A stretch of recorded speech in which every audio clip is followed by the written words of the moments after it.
حضرت مولانا صاحب زادہ ابو بکر چشتی صاحب دامت برکاتہ العالیہ نے گزشتہ دنوں دارالمدینہ راولپنڈی پنجاب پاکستان کا دورہ فرمایا۔ اس موقع پر آپ نے مدنی چینل کو اپنے تاثرات میں عالمی سطح پر ہونے والی خدمات دعوت اسلامی کو خوب سراہا۔ ہم کو سنی عالموں سے پیار ہے، ہم کو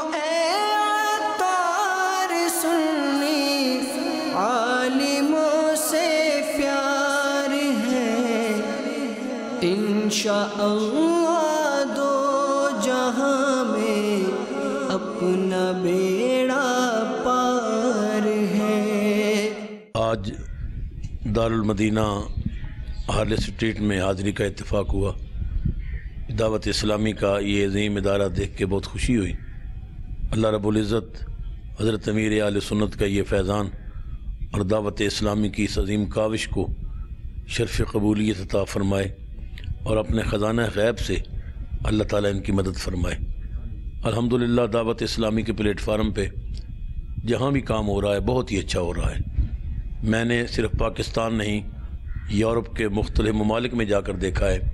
الحمدللہ جہاں جہاں دعوت اسلامی پہنچی نبی پاک سرور عالم کی محبت کے چراغ روشن ہو گئے، اور میں سمجھتا ہوں اس میں سب سے بڑا کردار حضور قبلہ امیر اہل سنت کا ہے۔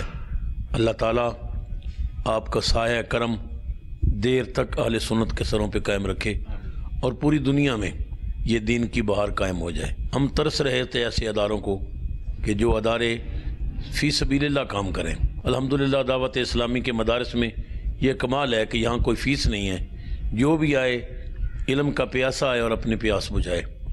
اللہ رب العزت اپنے خزانہ غیب سے اس کی مدد کرے، اور حضرت امیر اہل سنت جو اللہ کے انعامات میں سے ایک انعام ہے۔ میں سمجھتا ہوں اس سرزمین پہ نبی پاک سرور عالم صلی اللہ علیہ وسلم کا ایک زندہ معجزہ ہے حضرت امیر اہل سنت۔ اللہ تعالیٰ آپ کا سایہ دیر تک ہمارے سروں پہ قائم رکھے اور اہل سنت کی بہاروں کو خدا دوام عطا کرے۔ جہاں تک میرا تعلق ہے میں تو ویسے بھی حضرت کا طالب بھی ہوں اور آپ سے مجھے محبت بھی ہے، تو ہر لحاظ سے جہاں کہیں بھی دعوت اسلامی کو میری ضرورت ہو، کسی چیز کی ضرورت ہو، میں حاضر ہوں۔ میرا تن من دھن قربان دعوت اسلامی کے اس اقدام پہ۔ اللہ تعالیٰ اپنے محبوب پاک سرور عالم کے نالین پاک کے تصدق میں ہر مسلمان کو توفیق دے کہ وہ اس نیک کام میں بڑھ چڑھ کے حصہ لے تاکہ دین کے کاموں کو تیزی سے بڑھایا جا سکے۔ انشاءاللہ دو جہاں میں اپنا بیڑا